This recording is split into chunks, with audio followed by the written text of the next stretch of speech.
Манжийн зэрлэгийг бид хэлэлцэх бус сонсоод л биелүүлдэг ёстой. Бид ч яг хэдэн албат маань амаараа шорон өгөх юм да. Энэ толгой дээрх чулуу яасан ч үнэтэй. Манж төрийн бодлого манай улсын толгой дээрх чулуу олон нэмж амандах чулуу томорч гартах чулууг өндрүүлж байгаа юм биш үү? 500 малтай айл гарын 13-нд багтахтай өгөөтэй боллоо. Сүүлдээ сэргээ агт гэсээр хоньны мөчгөө боллоо. Манай хошуу шүүсний эрг 120-ыг эм хонь 500 адуу 60-ыг бид чинь хар усууж хачгаа хүс идэх болж байна уу? Юутаач бидний зарилгыг дагахаас өөр зам алга. Ноёд Манж амбаны 50 насны ойгоор юу өгье гэж бодцоож байна?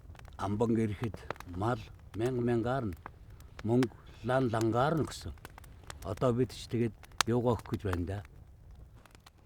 Дэмчиг тааж та юу бодцоо?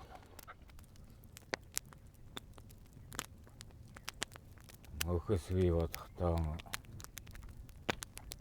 сангийн хотын ойролцоох жинс дуулаад бэлгэнд өгдөг юм уу гэж бододсон. Юу? Одоо байтал газар нутгаа бэлгэлхэн дутчихлээ.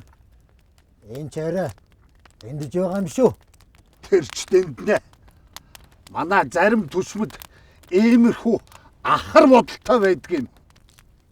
Газар нутгаан бид аль хэдийн манчд бэлгэлж гисэн байх. Харин жинс дуулаан бэлгэлвэл мод цэцэг ногоон онгон дагшнараа үлдэж дархалагдсан хадгалагдсан. Энэ Манж амбан хизээ нэгэн цагт буцах нь гарцаагүй. Тэр цагт жинс дуулын маань үрээд явж даахгүй, туугаад явж чадахгүй. Уул маань онгон дагшнараа нутагтаан үлднэ гэж мөн хоглон сэтгэн. Ноёд сонсвоо.